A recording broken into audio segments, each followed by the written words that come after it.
Meninas, meninos, saudações. Vamos continuar com os nossos assuntos de atualidades e aprofundamentos. Eu preparei para vocês hoje uma apresentação que eu intitulei Racionalidade Instrumental e Falência da Solidariedade. Eu introduzo essa apresentação com uma fala atribuída a Albert Einstein. Atribuída, peguei na internet, então não tenho certeza. Os problemas que hoje existem no mundo não podem ser resolvidos pelo mesmo nível de sabedoria e conhecimento que os criaram.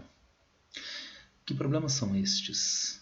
Qual é esse conhecimento, qual é esta sabedoria que criaram estes problemas e talvez não sejam adequadas à sua superação? É o que eu quero debater com vocês na nossa apresentação de hoje. É uma apresentação de fundo reflexivo e, portanto, eu estou dialogando com uma série de autores que eu sei são díspares.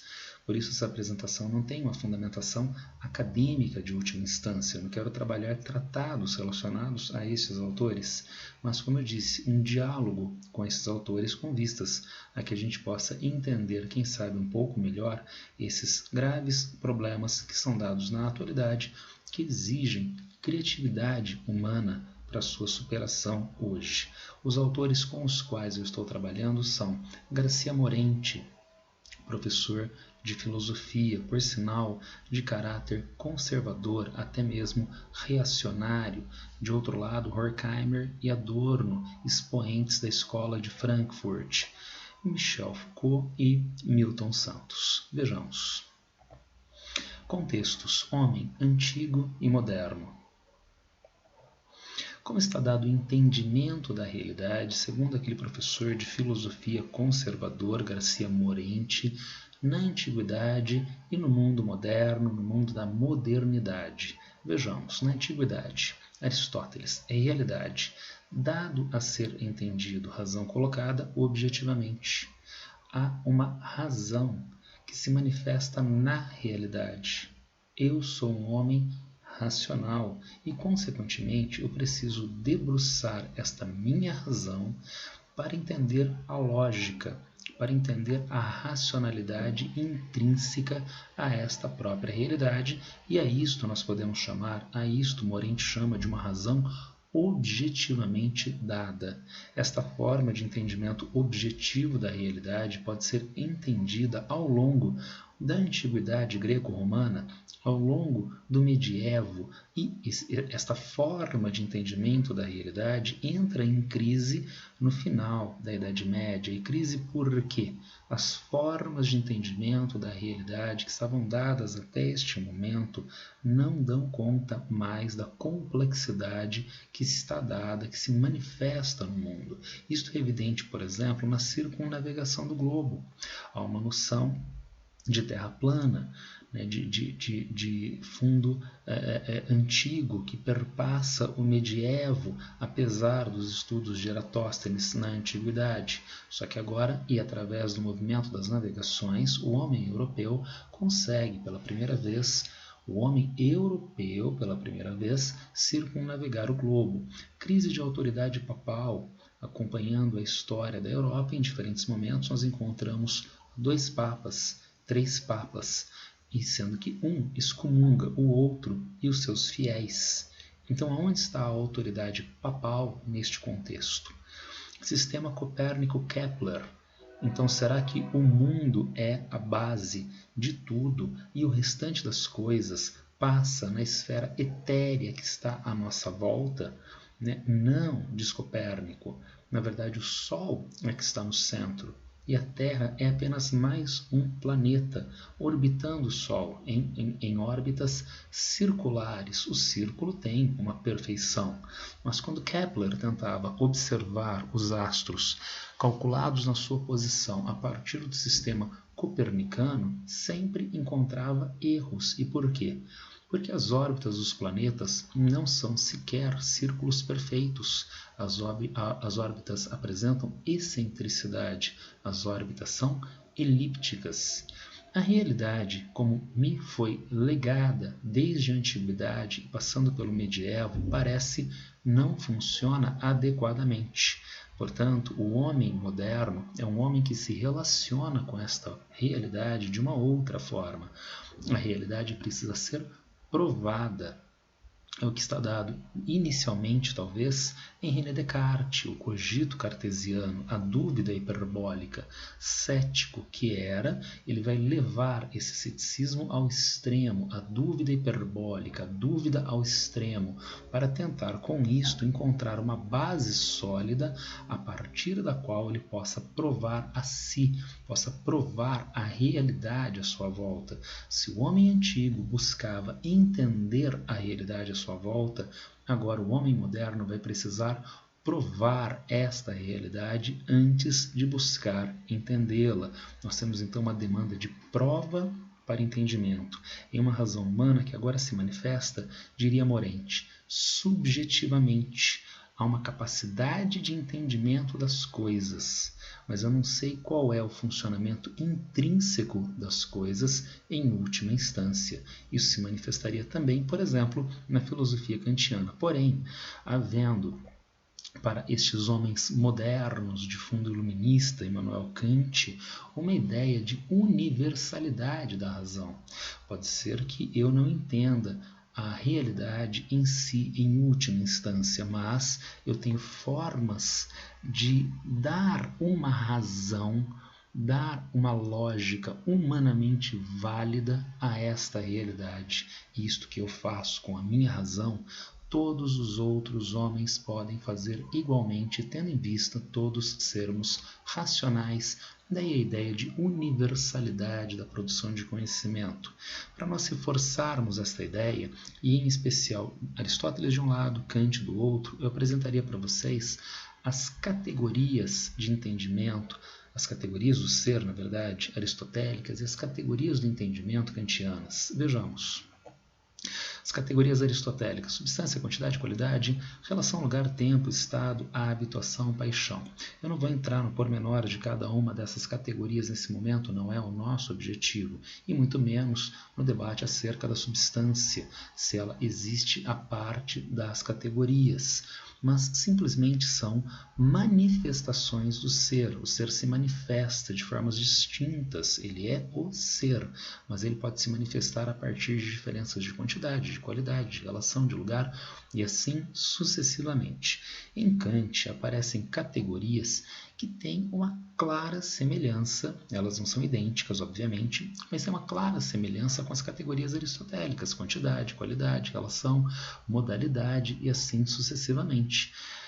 Então, qual seria a diferença dessas categorias? Uma diferença fundamental.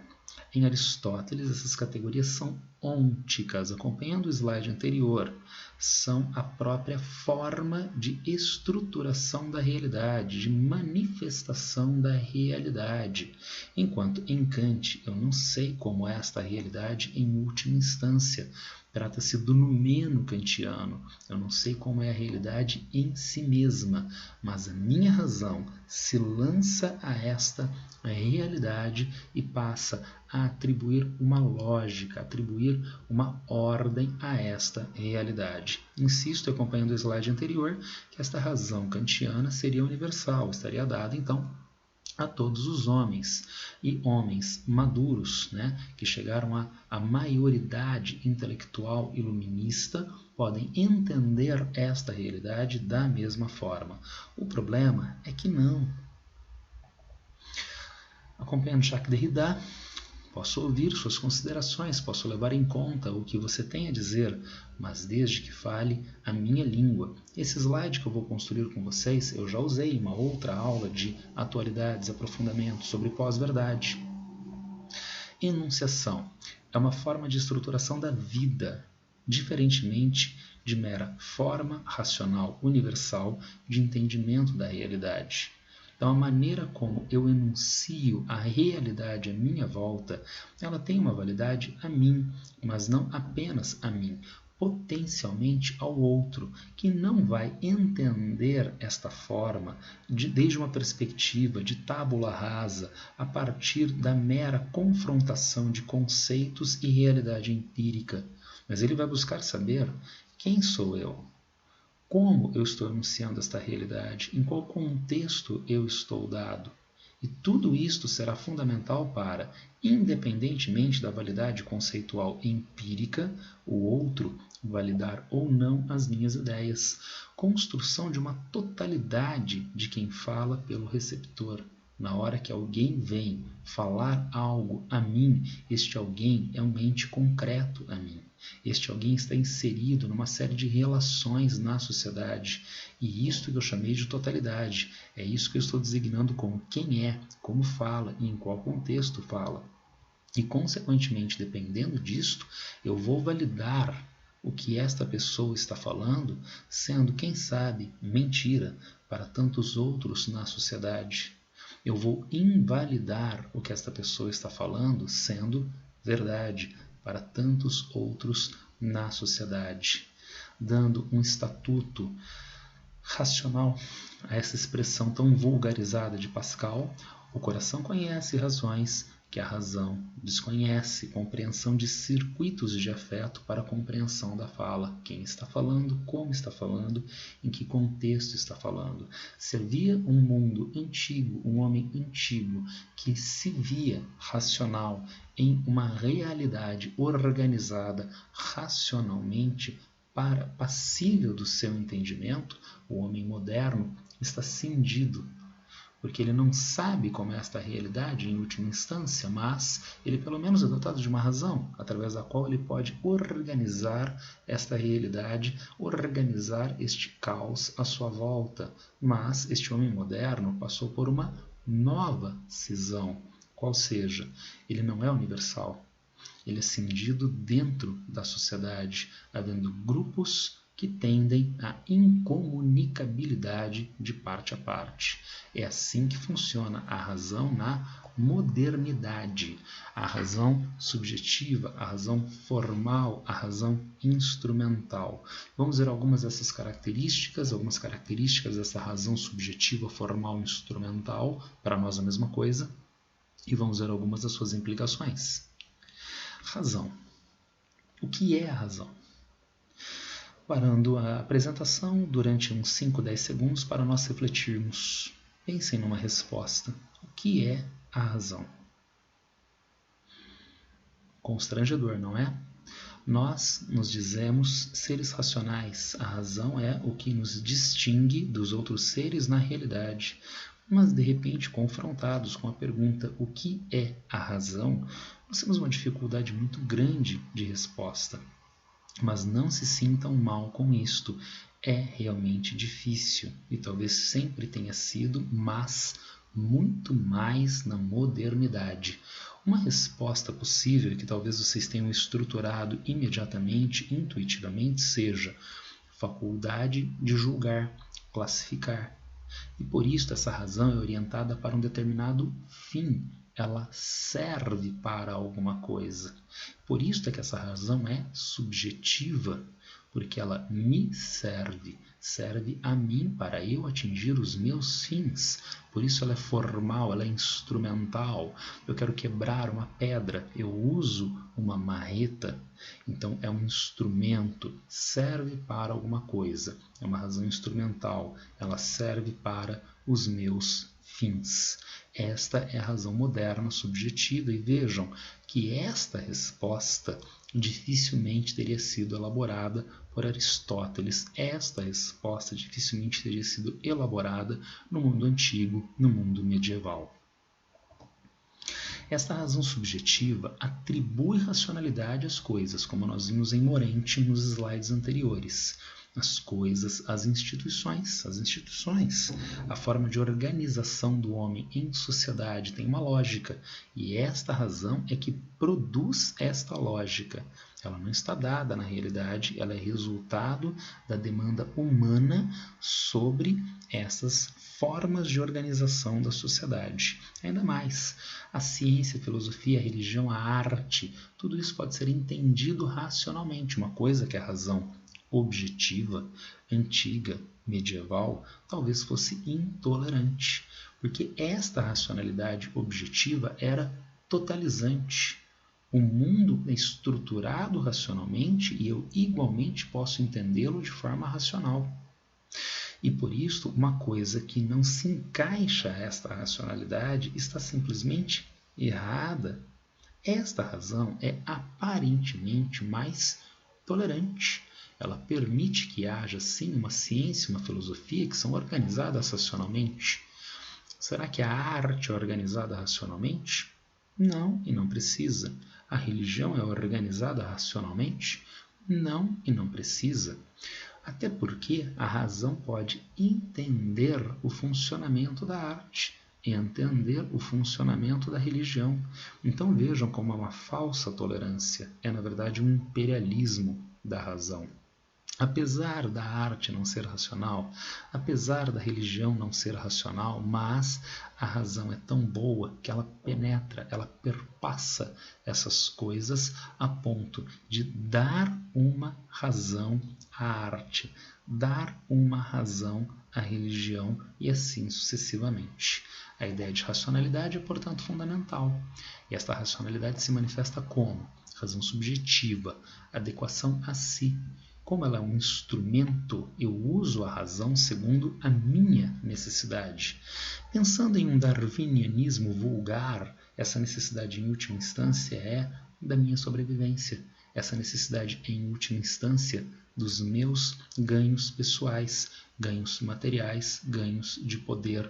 Esta razão instrumental se presta a mim para que eu tenha sobrevivência, para que eu tenha ganhos frente aos demais.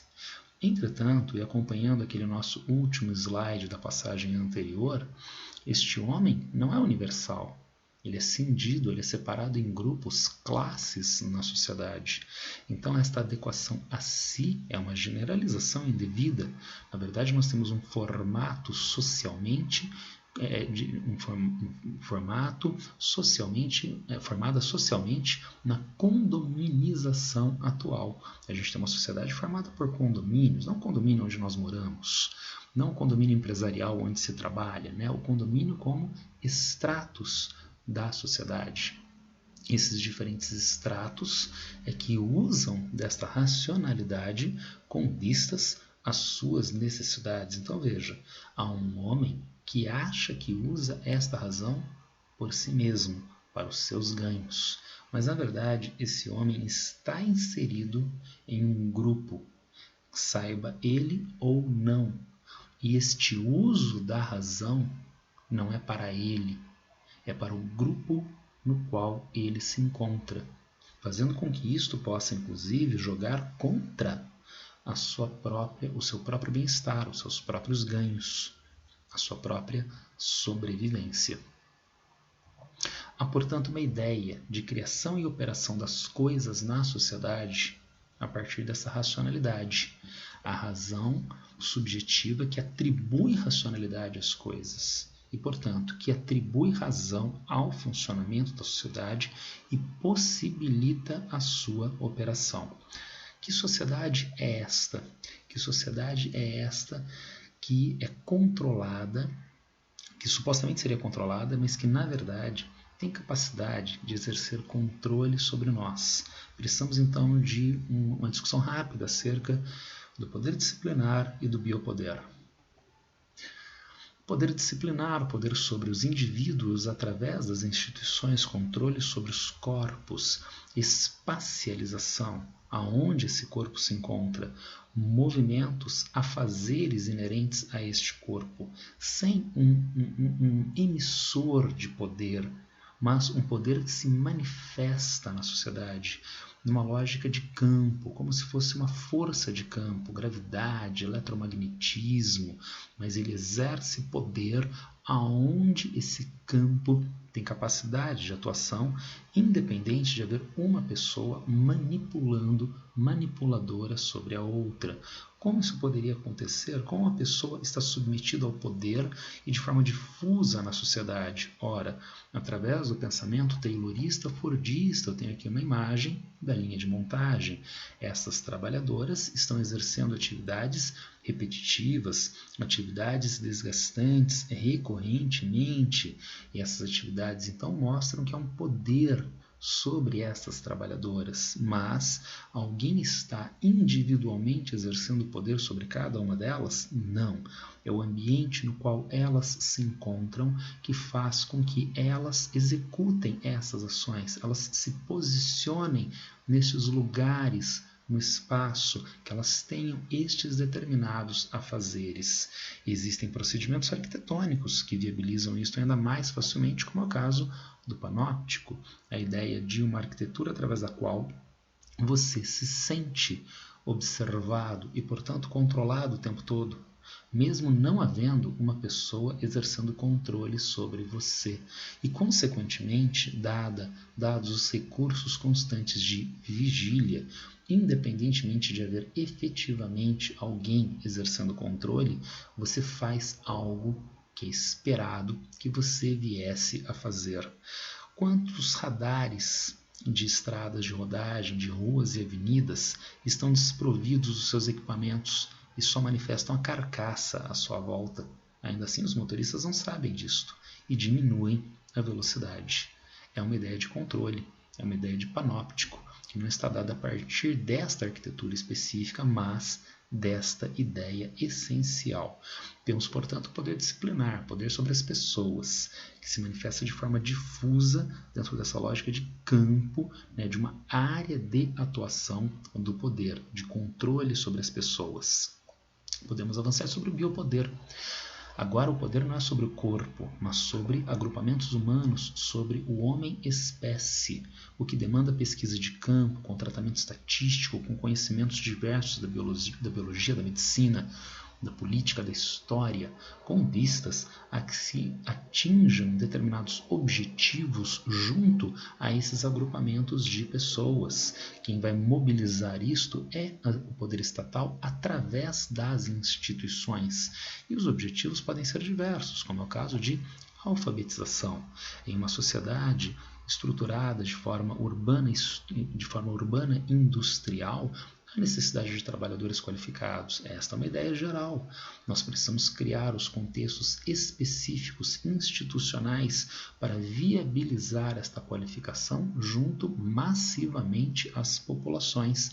Trata-se das instituições escolares que viabilizam, portanto, o desenvolvimento da alfabetização, o desenvolvimento da qualificação profissional e, de novo, questão estatística, por exemplo, que podem ser medidos através de gráficos na eficiência, no balizamento dessas políticas. Segurança pública.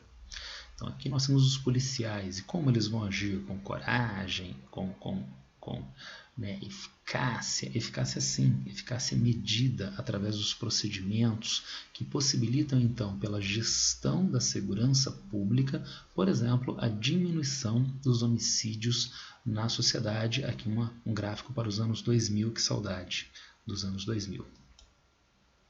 Há quem colocasse isto não no biopoder, mas no necropoder, mas como nós não vamos trabalhar com Achille Mbembe, isto é cabível também à lógica de biopoder Foucaultiano. Então, a morte de judeus, objetivo, morte de judeus na Alemanha nazista. Então, como matar os judeus?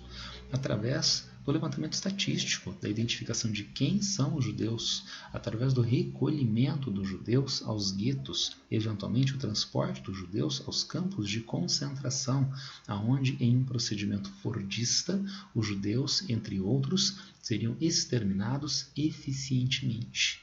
Portanto, a lógica do biopoder, ela se manifesta através da institucionalização, uma manifestação de poder estatal com determinado objetivo, mobilizando contingentes de população a atingirem esses objetivos, a passarem a ter um determinado comportamento esperado. E, para tanto, são necessários os usos de conhecimentos os mais diversos. Hoje em dia, nós encontramos uma distribuição do meio à nossa volta, o chamado meio técnico, científico, informacional, que tem uma carga de ciência que obtém conhecimentos, que trata esses conhecimentos, essas informações, de uma maneira como nunca antes na história da humanidade. E, portanto, o controle sobre o meio, o controle sobre as pessoas se tornou muito maior do que nos períodos anteriores.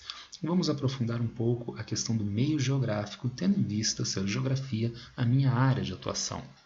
Meio geográfico, paradoxo de potência e submissão do homem. Eu sei que são aspectos contrários.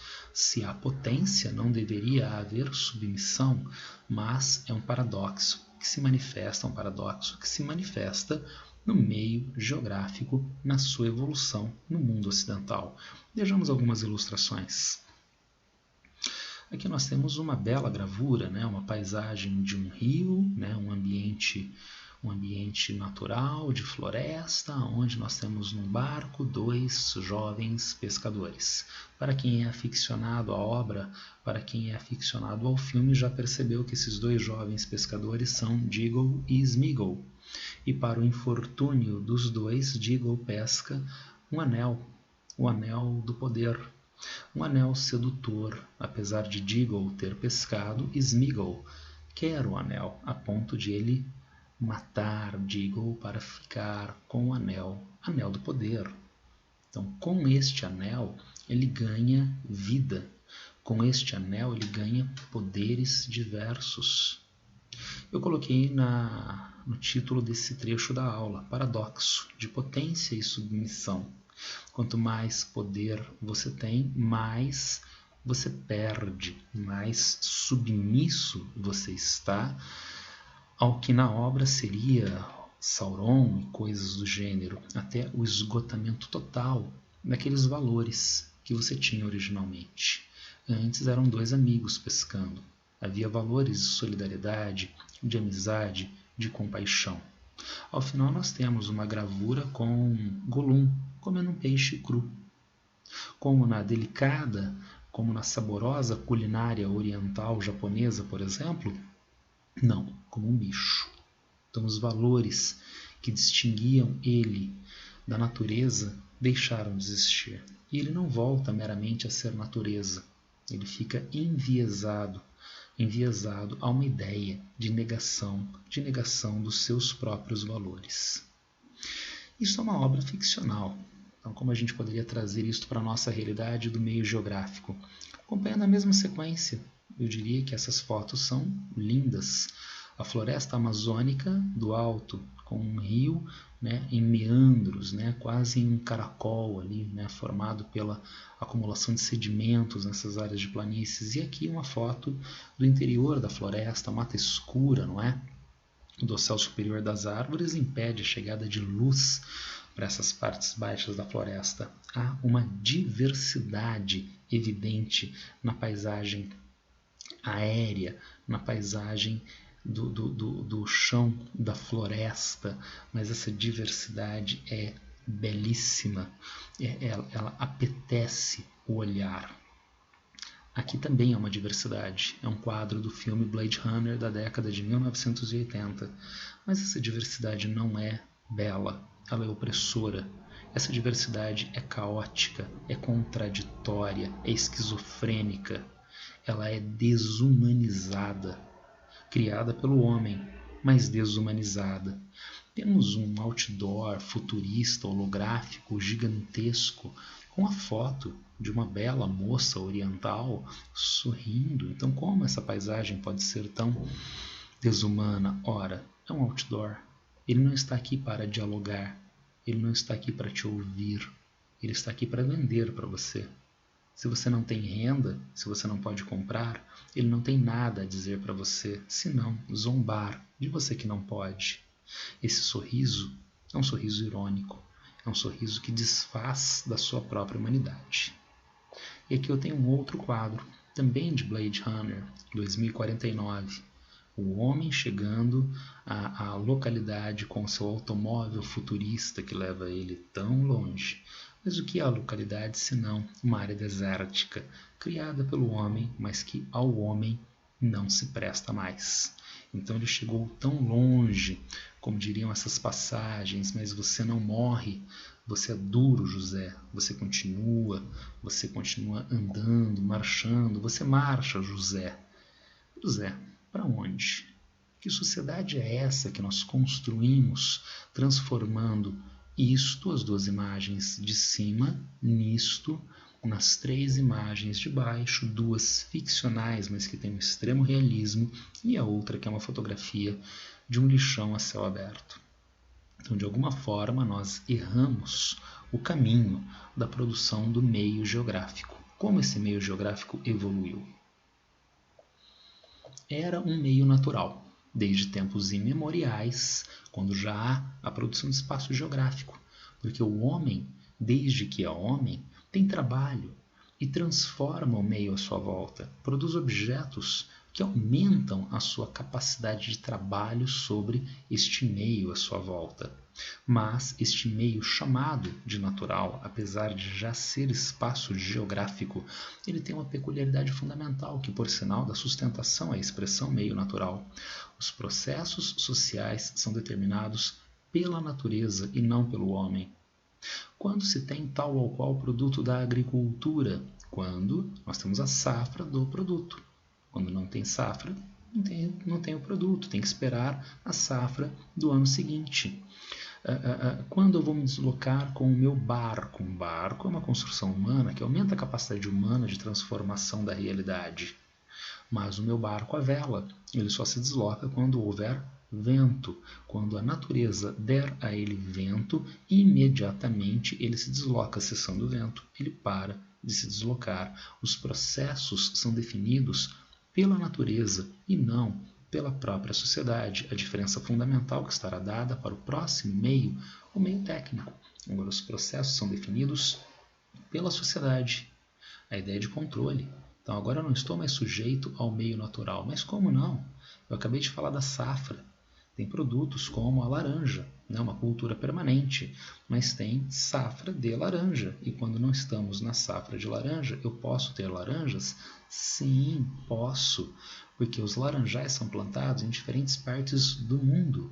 E nessas diferentes partes do mundo, a safra ocorre em épocas diferentes do ano, fazendo com que haja potencialidade de abastecimento do mercado ao longo do ano todo.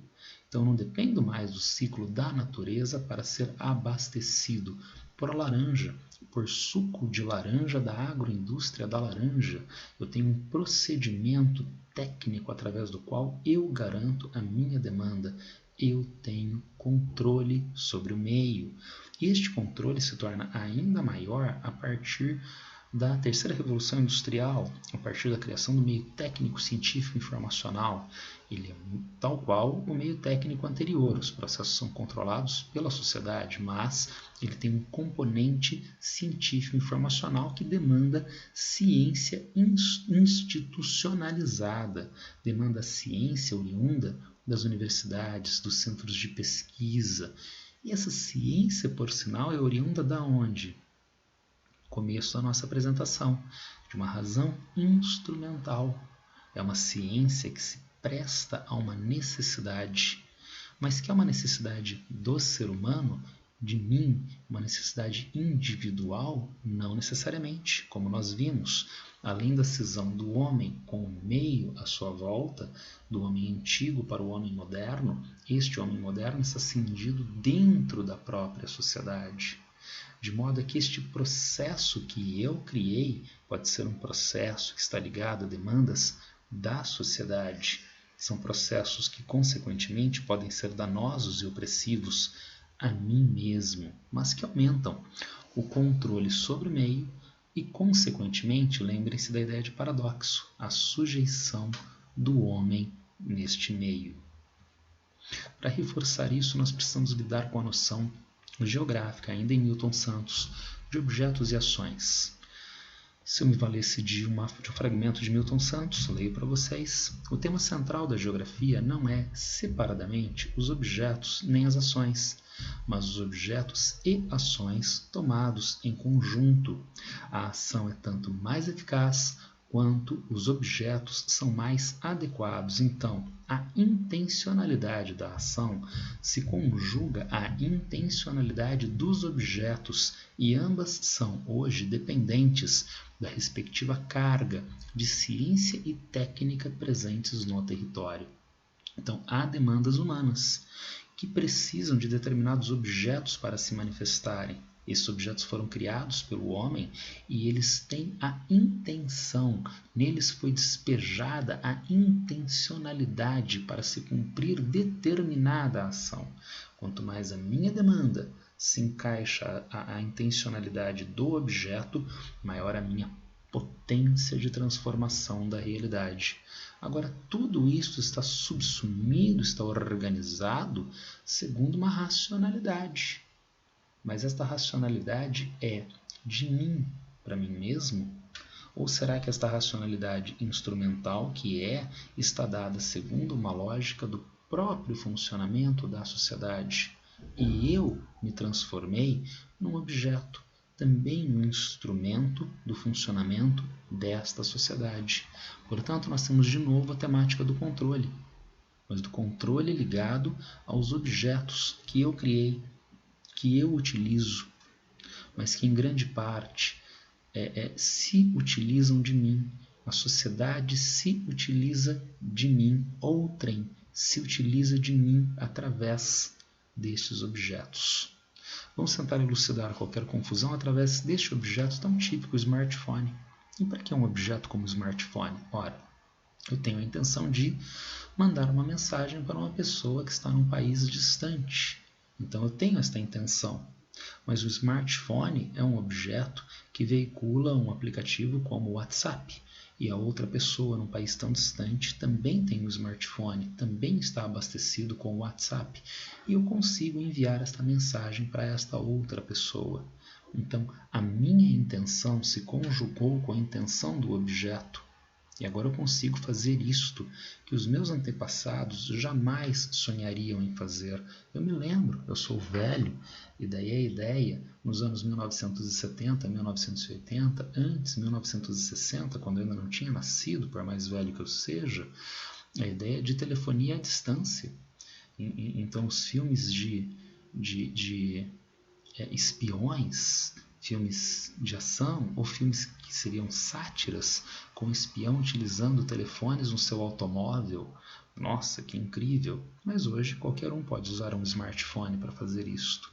Qualquer um pode mandar mensagens para outras pessoas em qualquer outra parte do globo através do smartphone. Veja que potência nós temos. Mas o smartphone se presta só para isto? Ou ele se presta para mais alguma coisa? Se eu quiser mandar essa mensagem, eu tenho que comprar um smartphone. Eu tenho que comprar um pacote de dados. Então o smartphone serve para ele ser vendido, para a empresa reproduzir o seu capital através dele. Será que a única reprodução de capital é da empresa, a Apple, a Samsung e a Huawei? Não, porque através do smartphone outras coisas podem ser veiculadas. Você pode comprar livros da Amazon, comprar bugigangas da Amazon e assim sucessivamente. Então, dessa forma, uma série de outras necessidades da sociedade são veiculadas através deste objeto chamado smartphone. Mais ainda, aqui nós temos uma pessoa se utilizando do smartphone com um determinado aplicativo para pagar um café na cafeteria Starbucks. Nada pode ser mais chique e elegante do que isto. Uma pessoa tomando café na Starbucks, um jovem profissional liberal, um jovem estudante, antes de ir à faculdade, antes de ir ao trabalho, ele está pagando o seu café, as suas delícias Starbucks, através de um aplicativo do seu smartphone último tipo. O smartphone me dá um diferencial de estatuto pessoal frente a todos os demais. Então eu só sou na medida em que eu tenho o smartphone. Então quem é que tem quem? Quem tem a posse de quem? Na medida em que eu só tenho alguma coisa, se este smartphone tão graciosamente me legar isto, ó smartphone, me dê a graça, a nobreza diante de todos os outros mortais. Então quem controla quem? E, na verdade, o smartphone controla inúmeros outros fluxos, instituições, pessoas que nós vamos ver na sequência, fazendo com que, eu adorei esta imagem, nós tenhamos, através do smartphone, o nosso espelho, mas o nosso espelho de Narciso, como na psicanálise, como no mito de Narciso, que ficou petrificado, que ficou paralisado com a beleza que ele viu nas águas do lago, no fundo do lago. E ele não conseguia deixar de olhar para esta beleza. Ele buscava, então, esta beleza, mas o que ele não sabia, que esta beleza era ele próprio. A sua imagem estava refletida na água do lago, mas buscando esta beleza, ele cai no lago e se afoga. A chave é, ele não tem consciência disto. Se ele não tem consciência, aonde está aquela razão que nos distingue tão fortemente de todas as outras coisas, que nos permite entender a realidade? Parece que ela não está mais dada. Consequentemente, o objeto que eu criei é o lago para Narciso. É através dele que eu verifico se eu ganhei a quantidade suficiente de likes no Instagram, no Facebook, se eu tenho uma quantidade suficiente, crescente e maior do que a dos outros de amigos no Instagram e no Facebook. Caso contrário, eu sou menos do que todos os outros. Eu tenho consciência disto? Frequentemente, não.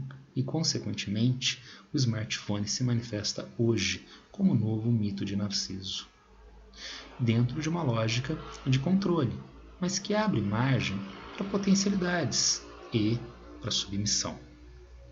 Que dificuldades o smartphone consegue superar? Que submissão ele nos gera? Acompanhando a lógica durkheimiana do suicídio, tipologia do suicídio em Durkheim. Por que a pessoa se mata? Lembrem-se, em Durkheim, os processos são definidos socialmente. A causa é social. Nada melhor para Durkheim que explicar como o suicídio, um ato tão pessoal e individual, ocorre por uma demanda social. E daí Durkheim categorizar o suicídio nas suas três formas que nós conhecemos: o altruísta, o egoísta, o anômico. Inclusive, em alguns textos destacando a ideia de corrente suicidógena. Lá está o homem separado. O que a mulher ganha no início do século XX na separação? A liberdade, que ela nunca teve. Ela que sempre foi mulher, filha, e ajudava a mãe a organizar a casa, a tomar conta do pai, do irmão. Agora ela é casada e ela toma conta da casa do marido e cuida do marido. Ela sempre organizou tudo, ela nunca teve liberdade. Agora ela está separada. Ela ganhou a liberdade. E o homem ganhou a liberdade? Não. Ele, como criança, sempre teve. Brincava enquanto a irmãzinha cuidava da casa. Ele, como marido, não precisa dar satisfação à esposa. Ele tem o poder, ele tem a liberdade. Então o que ele ganha com a separação? Nada. E o que ele perde? A organização, que sempre lhe foi dada pela família, pela mãe, pela irmã e agora pela esposa, que não há mais. Então, diante da perda, da desorganização, ele não tem mais razão de existência e se mata. Ele se matou porque ele quis? Não. Ele se matou porque ele entrou em uma corrente suicidógena. A sociedade é que causou a morte desta pessoa. Essa ideia, entretanto, de corrente suicidógena é criticada por vários autores, inclusive por Raymond Aron. Vejamos. O equívoco provém da expressão corrente suicidógena, conceito que parece sugerir que existe propriamente uma força social ou coletiva, emanação de todo o grupo, levando os indivíduos a se matar. Ora, nem os fatos individuais observados diretamente, nem os fatos estatísticos nos obrigam a aceitar essa hipótese. As taxas de suicídio podem ser explicadas pela porcentagem de nervosos ou de ansiosos numa sociedade e pela incitação ao suicídio que se exerce sobre eles. Nem todos os ansiosos se matam, e é possível conceber que a proporção dos que se suicidam varie de acordo com a situação profissional, as circunstâncias políticas e o estado civil, segundo Raymond Aron, etapas do pensamento sociológico. E Raymond Aron não deixa de ter razão nessa crítica à ideia de corrente suicidógena. Entretanto, Novamente, eu sou velho. Nos anos 1980, eu jogava o que nós chamaríamos de joguinhos de videogame, que tal o Atari? E de repente a minha nave em River Raid, o meu homenzinho em Jungle Hunt, morria. Não tem problema, eu reinicio. E se não reiniciar, o cartucho está com pau. Os antigos me entenderão. Eu tirava o cartucho, assoprava o cartucho e colocava de novo. Não deu certo, eu tirava o cartucho, pegava uma borracha escolar, passava no contato, acabava com o mau contato e colocava de novo. Funcionava, eu continuava jogando. Agora, o meu homenzinho morria no jogo. E se o jogo do Atari não apenas tivesse o homenzinho morrendo, mas pedisse para que eu me matasse? Eu, criança, eu adolescente, diria: você tá maluco, Atari, né? Então esse jogo deu pau mesmo. Eu jamais faria isto. Mas hoje as pessoas fazem. Polícia diz que mãe impediu o suicídio de filha que jogou Baleia Azul no Rio de Janeiro. O jogo, com desafios propostos pelo interventor do jogo, através dos quais os desafios crescentes combinavam frequentemente com automutilação e até suicídio, com vários casos de morte em vários países do mundo. É incrível, não é? Então, de repente, realmente, Raymond Aron, não há uma corrente suicidógena que leva a pessoa a morrer. É uma ideia bem estranha, né? A sociedade pede para eu me matar e eu, obediente, vou lá e me mato? Não, jamais isto aconteceria. Um jogo de rede social pede para eu me matar e eu, obedientemente, me mato. Claro, eu sei que Raymond Aron não deixa de ter razão na sua colocação.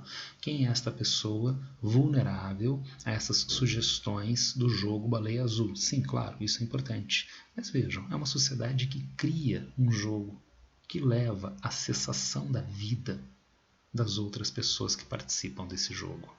Trata-se, como eu disse anteriormente, de um meio geográfico que tem a marca da ciência e da tecnologia, que abre amplas potencialidades para o homem, mas que sujeita o homem também de diferentes formas. Vejamos. Que dificuldades, então, este meio geográfico, esses objetos podem superar? Como eu já coloquei retoricamente numa outra aula de atualidades, vejam aqui. Saber se uma pessoa carrega um patógeno microscópico, como é o caso do atual SARS-CoV-2. Como é que eu posso saber se uma pessoa está gripada ou não se ela é assintomática? Pior, como eu posso saber se uma pessoa está com Covid-19, com SARS-CoV-2, se ela é assintomática?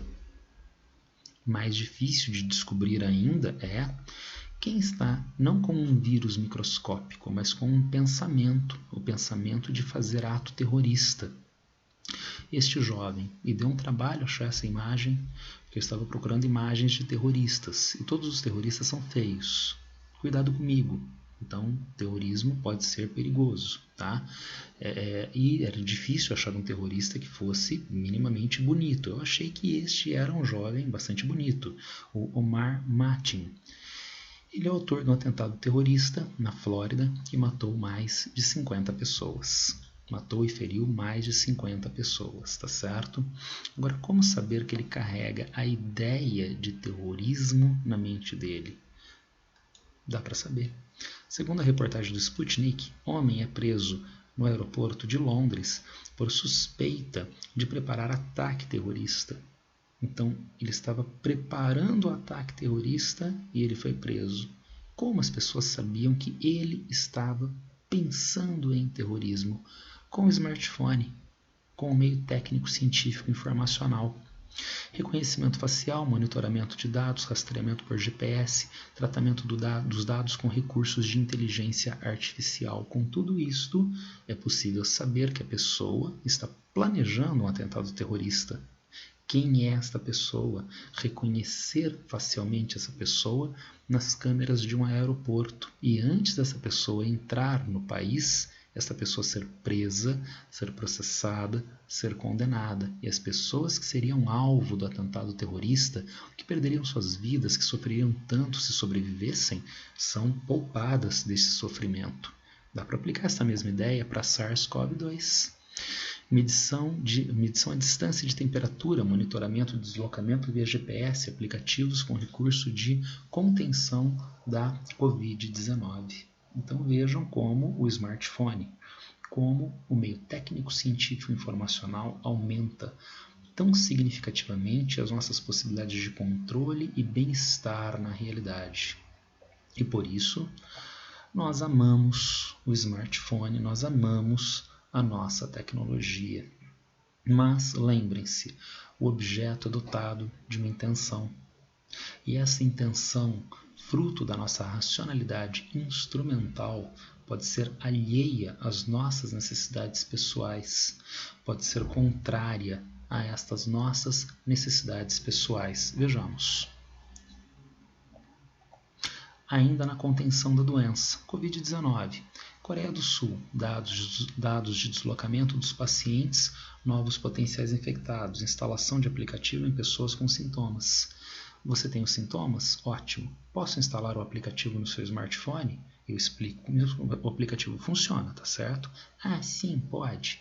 O aplicativo identifica quais foram os meus trajetos anteriores e fornece esses dados de maneira anônima para a autoridade de saúde pública, que agora pode fazer a testagem massiva nessas regiões junto a essas pessoas, que também vão ter o aplicativo instalado sob seu consentimento no smartphone, criando, portanto, uma rede de dados, de localização que permite, então, a forma de testagem mais agressiva para identificar os doentes e para conter a circulação do vírus. Mas, se eu sei quem são as pessoas que potencialmente estão com o vírus e nem manifestaram os sintomas, eu posso implementar os protocolos de tratamento mais cedo e, consequentemente, cuidar dessas pessoas, evitando que novos sejam contaminados, evitando que os contaminados manifestem formas mais graves da doença.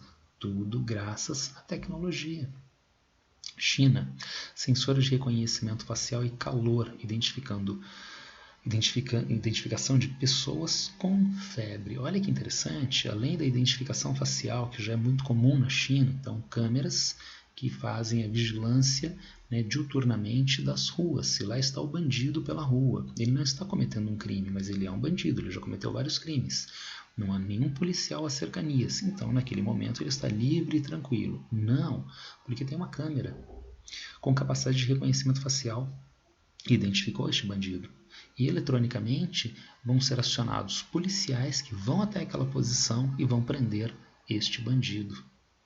E se ao invés de a câmera identificar o bandido, mas ela tiver um sensor de calor para medir temperaturas acima de 37,2 graus? Então a pessoa está com febre, a câmera identifica a pessoa que está com febre, mas na China as pessoas, grosso modo, estão todas cadastradas.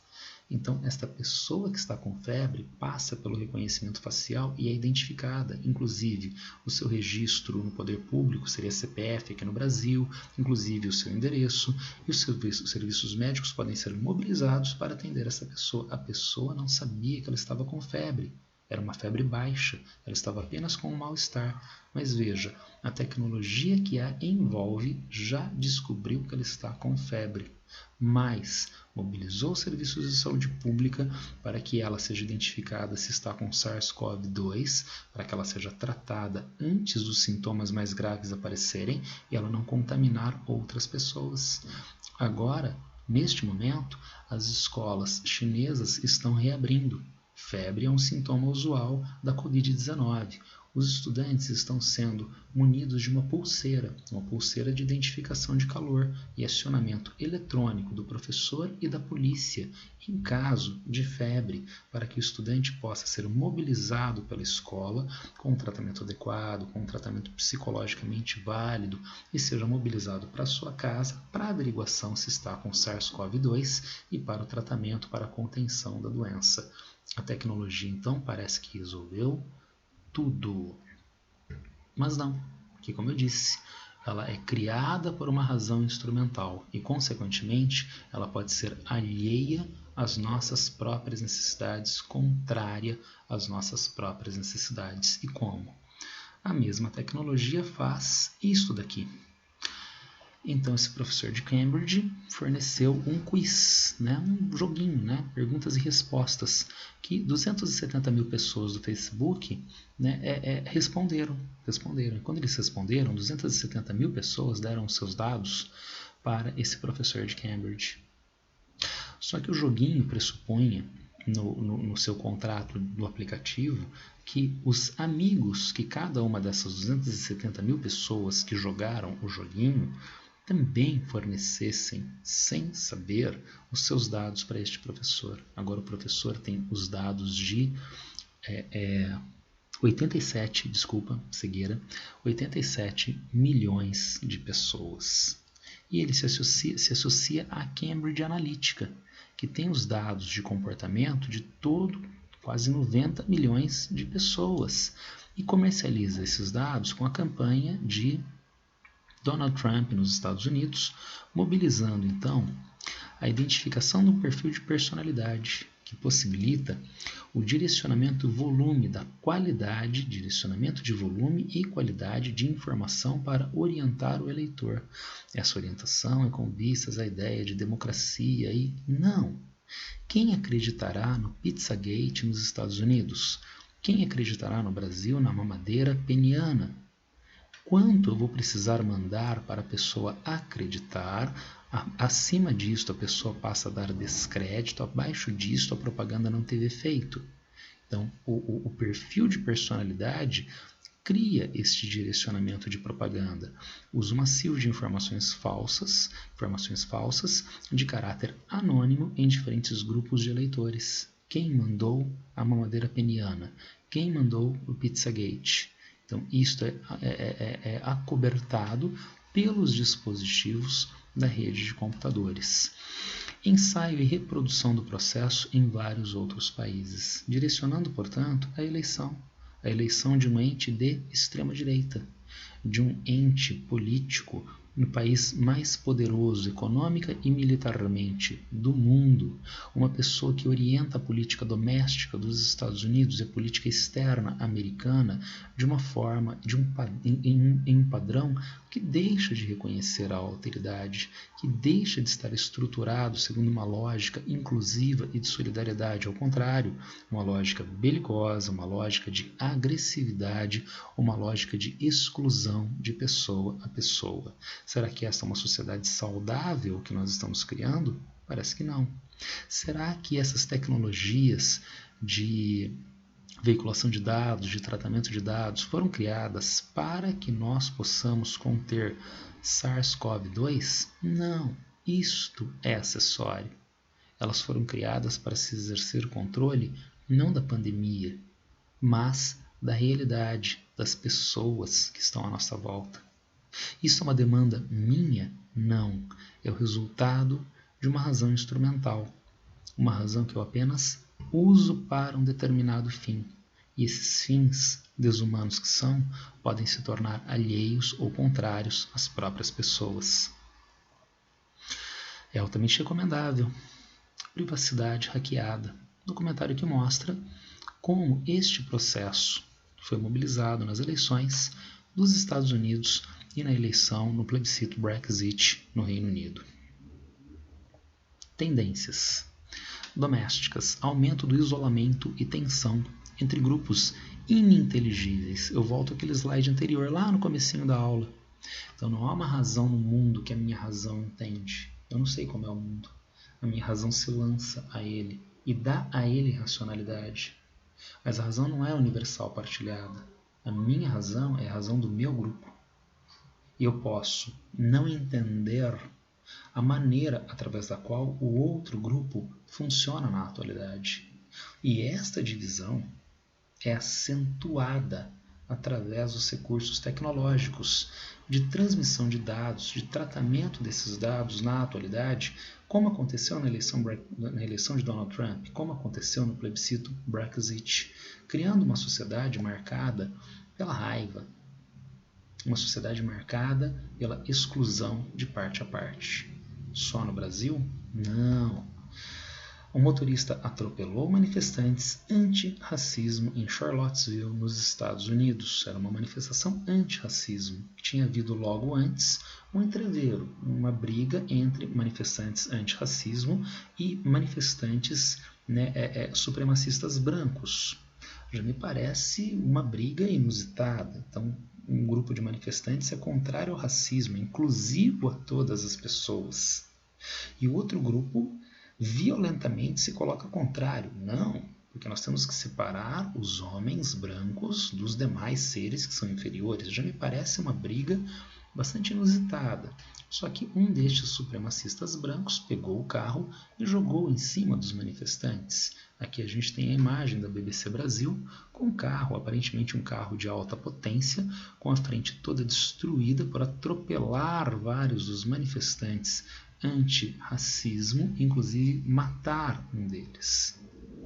Desdobramentos internacionais.